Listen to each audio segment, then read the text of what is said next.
She was 4 years old, standing in front of Victoria Falls with a pencil in her hand, trying to capture the sound of water on paper. 50 years later, her paintings hang in Chile, Texas, Munich, and Florence. No gallery agent, no trust fund, just a woman, a printmaking press, and the sun. In this episode, you are going to hear exactly how that happened. Not the romantic version, the actual version. 3 galleries opened, 1 closed. A technique she invented because acid baths were dangerous and she had no setup budget. A solo show in Italy she had to fund herself, and a studio teaching model that cost students 400 Rand for 3 hours and costs her almost nothing to run. By the end of this conversation, you will know what it actually takes to sell art internationally from South Africa without representation, without a massive following, and without waiting to be discovered. My name is Gerard, and this is the Artist Journey podcast. Let's get into it. You have collectors in Texas, Chile, the Netherlands, London, and Munich. And from what I understand, you don't have a foreign agent. So how does someone in Texas find a painter working from a farm between Sedgefield and Knysna? My international client base was built when I had that gallery in Paternoster, because people from all over the world came to visit Paternoster, because it's a very popular coastal town. It's not far from Cape Town. It's about an hour and a half's drive.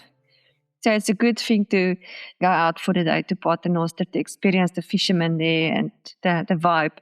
So for me, I think I was just at the right place at the right time. And people saw my work and they collected it. So that is why it is all over the world. And people wrote their praise and stuff in my book, my guest book in the gallery, and where they were from. And that's how I know, okay, it's this guy's from Texas, that guy's from there, that guy's from there.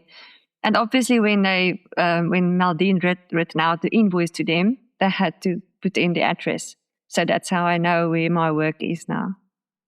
In 2019, you exhibited at the Florence Biennale, one of the most prestigious international art events.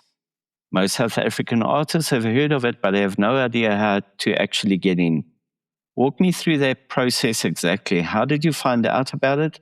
What did you submit and what did it cost you? So the Florence Biennale was a real milestone in my art journey, and I was really privileged to be part of the 2019 exhibition there. I was at my exhibition space each day, and it was really amazing to be part of 670 artists from all over the world in Florence, the capital of the art in Italy. What happened is I submitted an application via email, and I submitted some of my work, my atmospheric seascapes, cloudscapes, mindscapes that I'm known for. So I basically applied with those, and then they said, yeah, I'm in. That year that we exhibited there was only me and one other artist from South Africa. I think her name is Jane. And yeah, so it was actually awesome to see each other there. She's from Natal. I can't remember her surname now. In any case, you can see she will also be in the catalogue. The catalogue it's a very big. It was nice to be part of an international group of artists, but yeah, the costs were like astronomical. To be honest, I'm not going to lie about that. Me and my husband, we had to travel at our own expenses. We had to get there from South Africa to Italy. We had to stay in hotels and places, and we had to obviously pay for our own accommodation.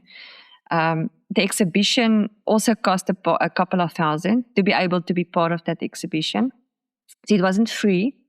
But in hindsight, I'm still really grateful that I had that opportunity, because it put me on a way different level than any other artists I know of in my close circle. The clients that visited my gallery, they came from München. It's a plastic surgeon and his wife. And they saw the picture of my painting in the catalogue that was on display in my gallery in Paternoster.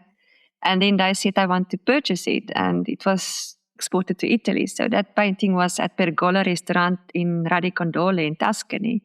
And then they said, but that's not a problem. They live in München.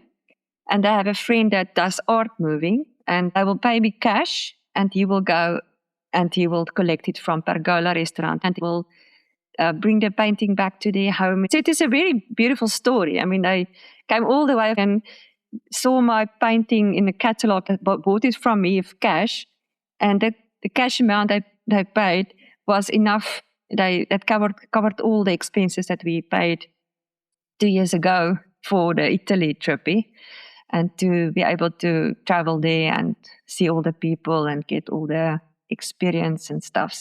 For me, it was worth the while, but yeah, it's really expensive. We are in South Africa, and the rand, the rand and Europe, it's not in favor for us to go overseas. It's easier for people from Europe to come to South Africa than for us to go to overseas. So yeah, but I'm really grateful I had an opportunity to explore Europe and all the beautiful villages there around Florence. Yeah, it was a once in a lifetime opportunity. How did you find out about the Biennale? How did you apply? To be honest with you, I can't remember, but I exhibited in Internationale Kunst heute. It's another publication, and it was in 2015, and that was also published in München. Martina Koller, she was the publisher of the catalog, and 3 of my seascapes was exhibited or was published in that Internationale Kunst heute publication. And it may be that somebody from the Florence Biennale maybe saw my work in the book. And that's maybe the reason why they sent me a direct mail to tell me about the Florence Biennale. And then I applied and I got selected. I think maybe that was the reason. I'm not sure. Sometimes stuff like this got placed on your path, and you have to either see if you are going to take it up or let it go. Make use of the opportunity or let it pass by. So I made use of it. When you came back, did anything actually change? Did collectors in South Africa suddenly pay attention, or did it take longer than that? I wasn't even back for 2 weeks when Uro Eriksson from the Art Shed in Paternoster reached out to me and told me, listen, there's a place gonna go open in the Art Shed, and I want you to take it. And then I moved my art to the Art Shed. And from there on, obviously, people from all over South Africa and tourists from all over the world came to my exhibition space in the Art Shed. It was good timing that I could get a place just after my exhibition in the Biennale. You never know how people research you as an artist.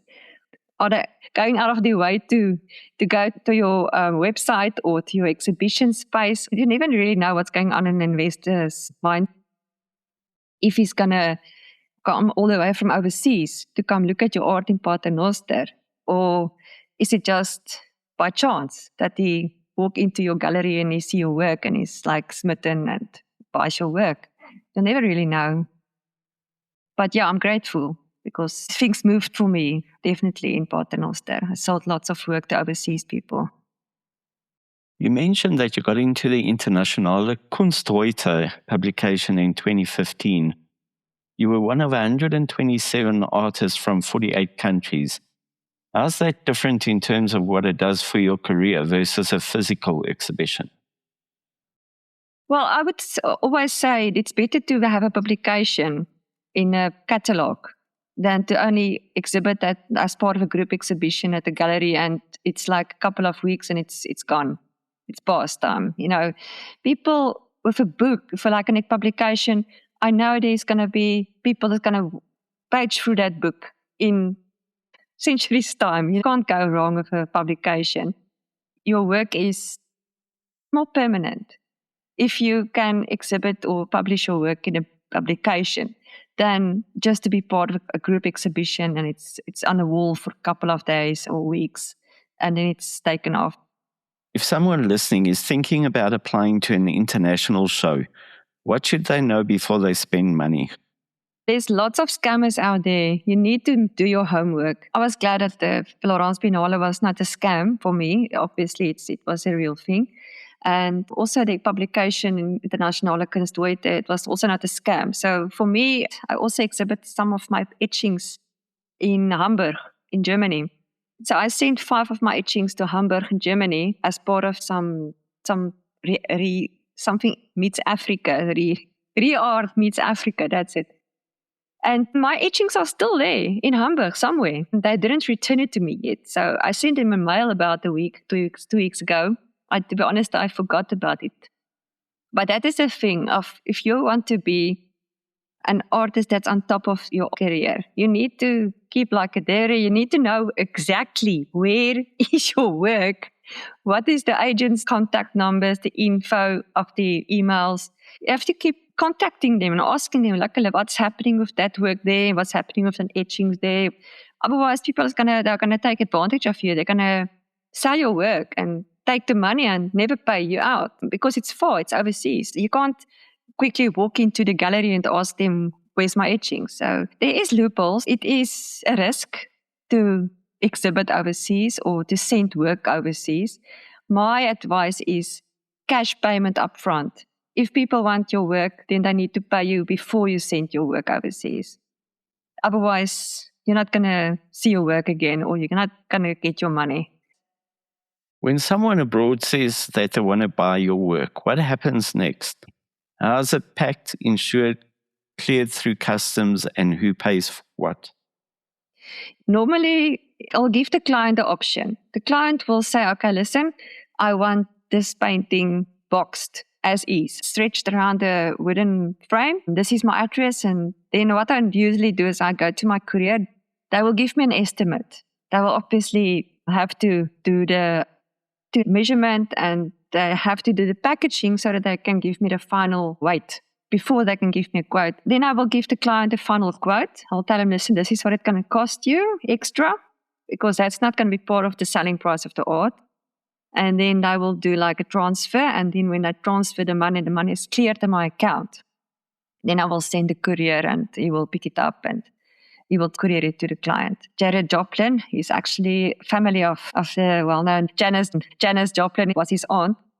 But he saw my work in the gallery in Paternoster and he commissioned me a 2-meter painting of different stuff that he wanted me to paint. I said, okay, this is what I'm going to charge you for this commission. So he said, okay, I can paint a painting and then I can send it.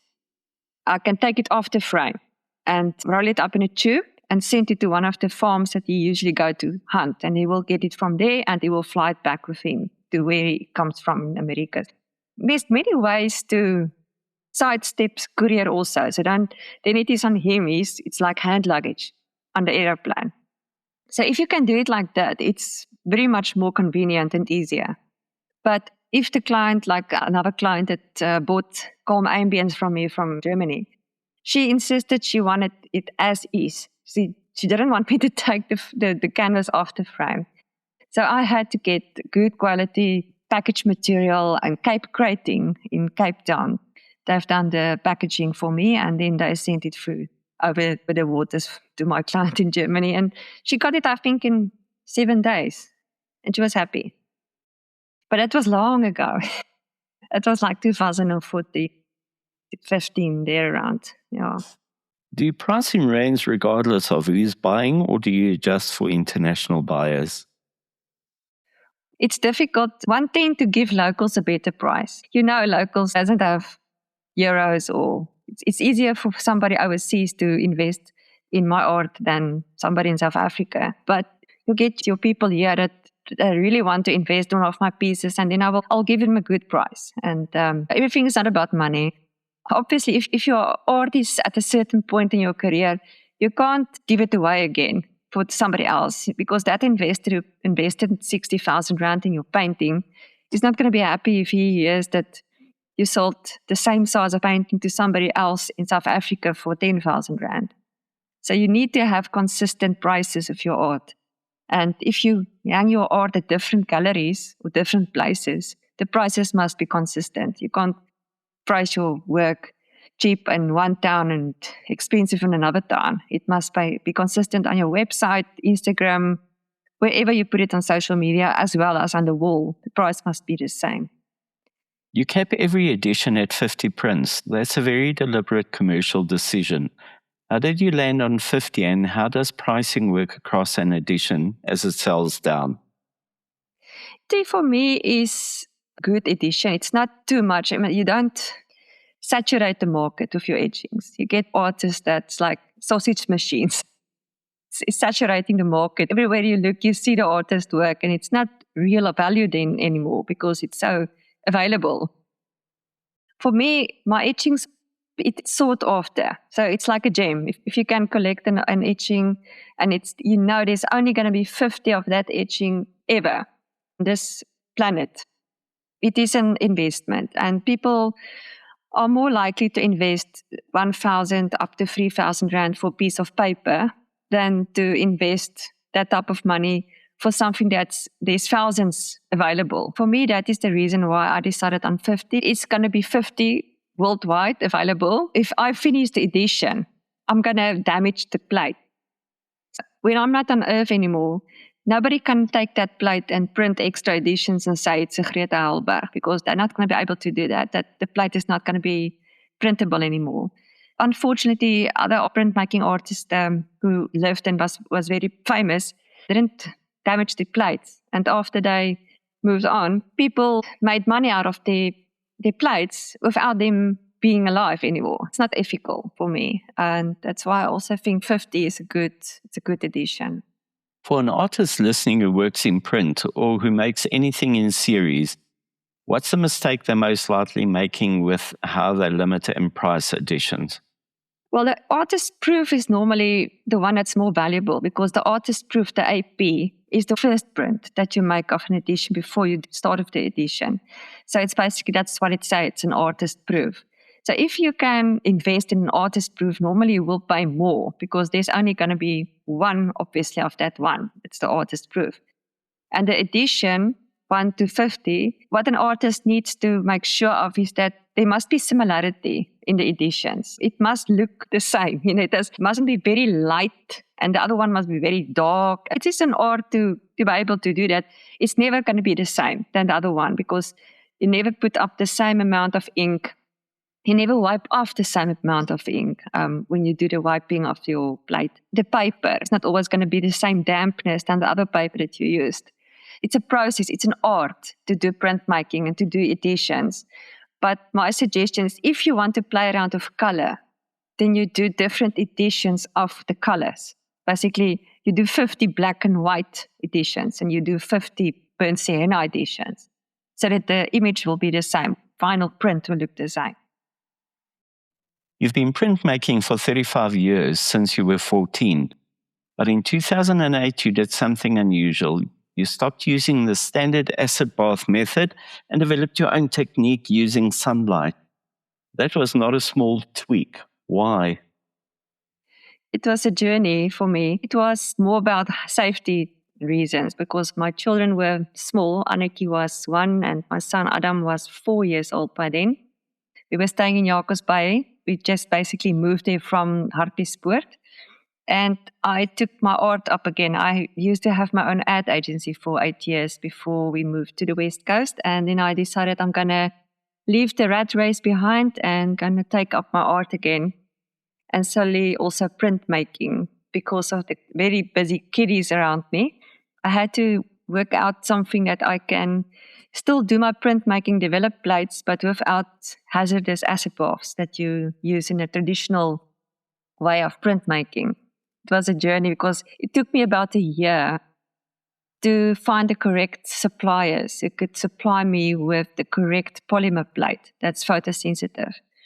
And unfortunately, they went bankrupt with COVID, so I couldn't get my plates from them after 2020 anymore. But with luck and also perseverance, I could manage to get another supplier, but his plates are so much smaller than the original one. So I can only do like an A4 plus type of size, not A3 anymore. But it's okay for now, because when I do classes, normally my students will start with a smaller plate, because it's difficult to ink a big plate when you start off with the process of printmaking.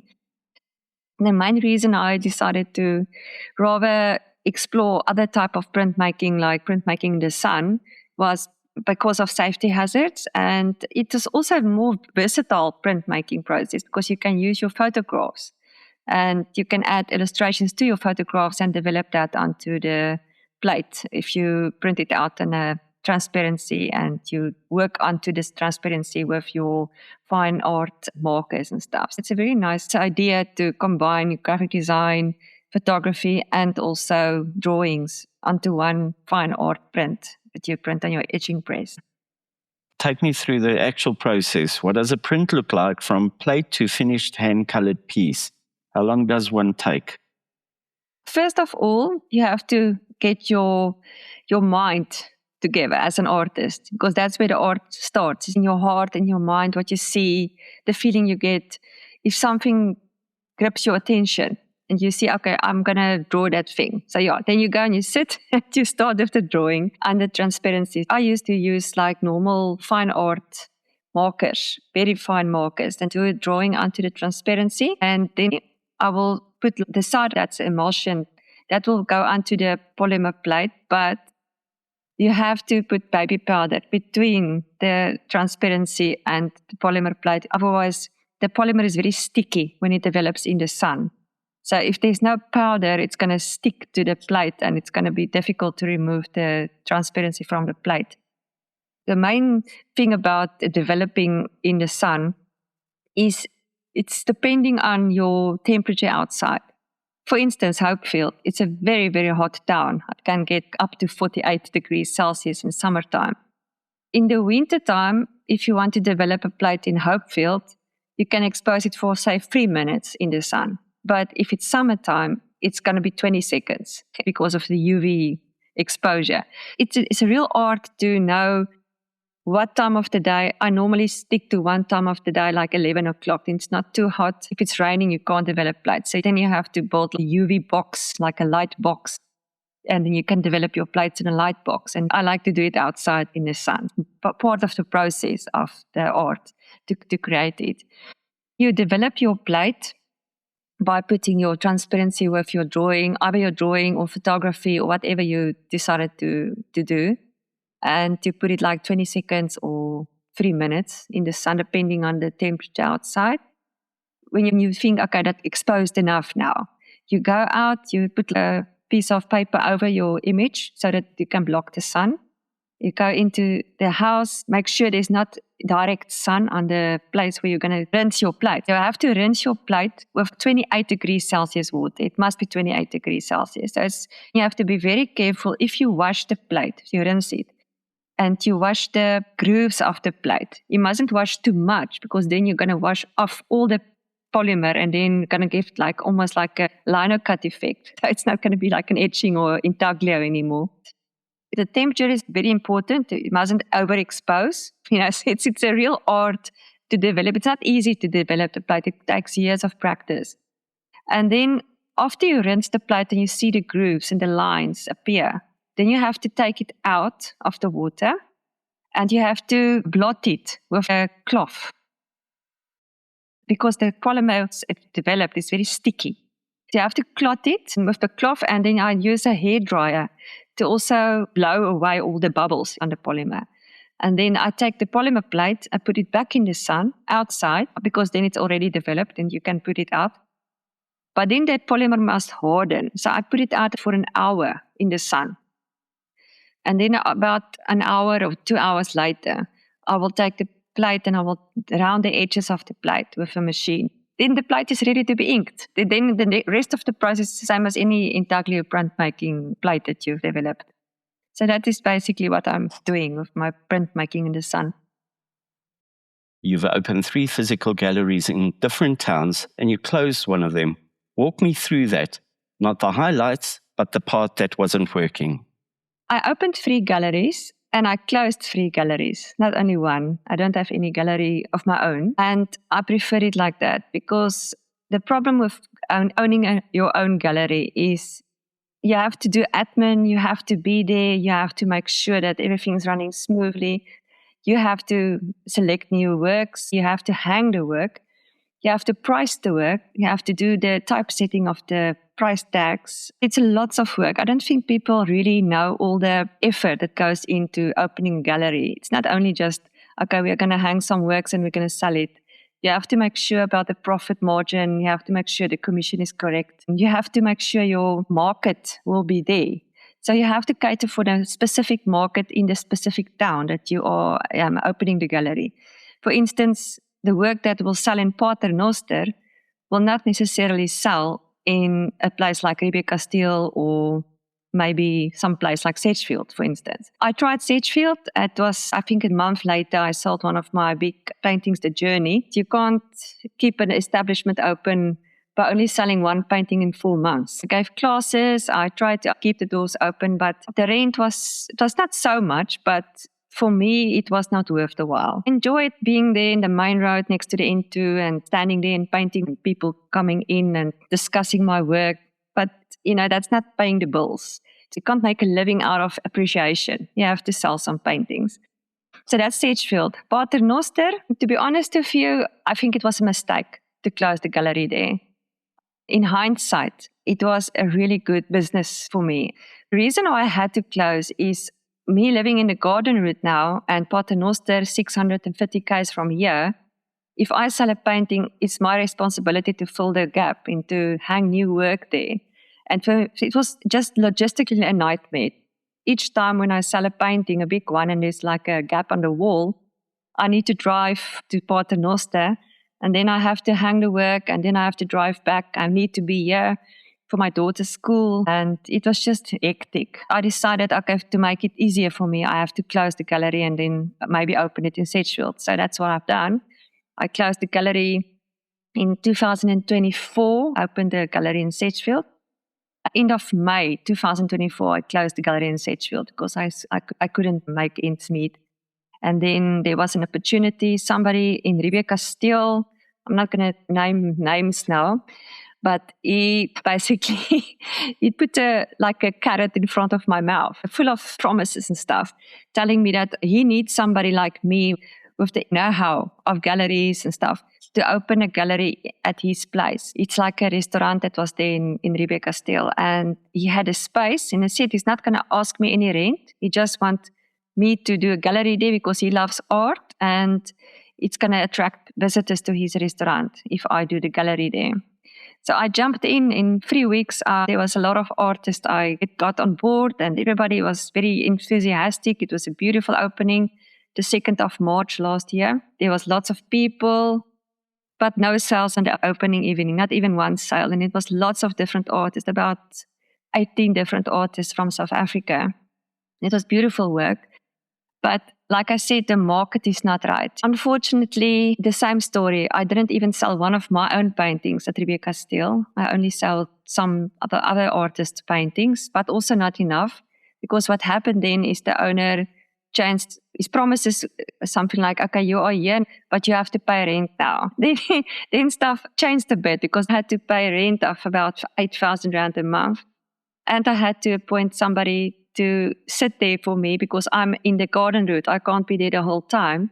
So I had to pay salary and I had to pay rent.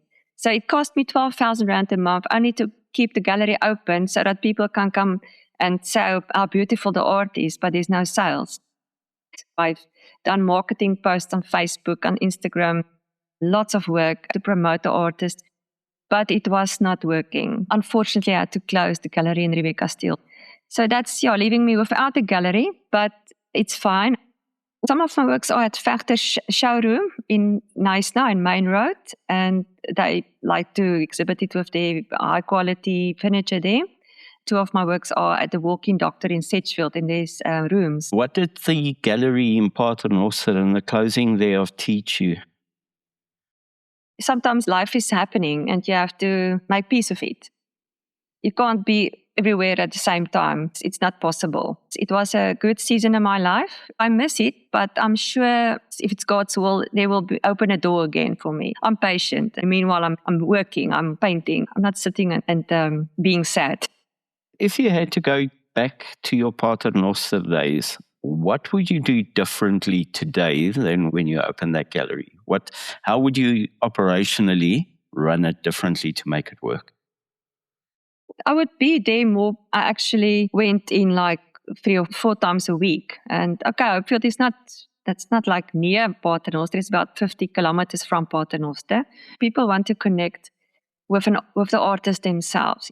I've seen that. They don't only want to see the art, they want to talk to the artist and they want to know more about the artist. All the time that I was there and I was present, I almost every time sold an etching or a painting when people connected with me. When I was doing my printmaking on my etching press at the back of my gallery, people love to look at what I'm doing. And while I was busy working, they love to see the process of doing printmaking. I sold a wet etching to an investor from overseas. I just printed the etching and then they insisted I want to take it home with them. So I had to sign it with pencil and gave it to them on a piece of board so that dry before they fly back. If you were advising an artist today who wants to open a gallery space, not a studio, but a gallery, what are the 2 things you wished someone would have told you before you signed your first lease? First of all, I would do some market research and see what is the visitors to the town, and also like your neighboring businesses. Like, is there restaurants that will attract the type of people that will invest in art, or is it more your run-of-the-mill people that go only for a coffee? They can't really afford more than a coffee or a cheap breakfast or something like that. Definitely, I would look at the type of visitors to the area. So, for instance, for now, I don't know. I don't think I will. But say, for instance, you never know what's going to happen in the future. But a place like Hermanus, that's a very good spot for a gallery because people actually go to Hermanus to go and do the art walk for all the galleries there. You offer 3-hour classes in your Sedgefield studio, maximum 4 students, 400 Rand each. That's 1,600 Rand for 3 hours if you fill it. How often do you fill it? And is that income you rely on, or is it income that's nice to have? I don't have the Sedgefield studio anymore because that was part of the gallery that I closed last year. But I am giving like very informal one-on-one classes here at my cottage in the forest, not far from Knysna. And I prefer to work one-on-one and not 4 people at one stage because otherwise it's running around. And each artist or each student has its own style and its own development in the art area that he wants to explore. So if, for instance, I have 4 students, one is more developed and the other one is like a beginner artist, it's difficult to give the same attention at the same time. So that's why I prefer to take the student on an art journey and help them from beginner stage until more advanced. I charge 400 Rand for 3 hours, but that's not including material. They bring their own art material and canvas and brushes. And it's basically my time that I charge for. And then I'll also give like coffee or tea, with a break in the 3 hours. There's a question I've always wanted to ask artists who teach. Do your students become collectors, or are they 2 completely different audiences? My students, they become friends, definitely. I wouldn't say they become collectors. They become my friends, and we are sometimes working like a team. So we will exhibit together, and I will try to help my students to get exposure for their work. At the Village Cafe Knysna, there's 2 of my students' work also on display there. And it's also an opportunity for them to get their work out there and to get it sold there. Here's a last question, and I want a single honest answer, not a list. If you could go back and tell yourself one thing before you open your first gallery in Hopefield in 2012, what would it be? I wouldn't open a gallery in Hopefield. It's a very, very quiet town. It's like a ghost town, but it's a lovely town, and our home is there. I'm not there at the moment, but I'm planning to go back end of November or end of October after my exhibition at the Views Hotel in October in Wilderness. And it's a nice place to stay, but it's really quiet. People drive all the way from Cape Town, past Hopefield on the way to Paternoster. Paternoster is a destination. Hopefield is more like people don't know about the place, but if they know about it, they will linger there for a couple of minutes, but I won't go there necessarily to buy art. And no, I will never open a gallery in Hopefield again. Go back home and I will be creative there, and I'll have my studio there, and I'll give workshops in printmaking in the sun in my house. But I'm not going to do a gallery there ever again now. Thank you. That's the episode. If you take away one thing from this conversation, let it be this. International credibility is built through paper trails, publications, catalogs, juried exhibitions. Start building yours now, even locally. One well-documented show leads to the next. Greta's work ships worldwide. Links in the show notes. I'll see you in the next one.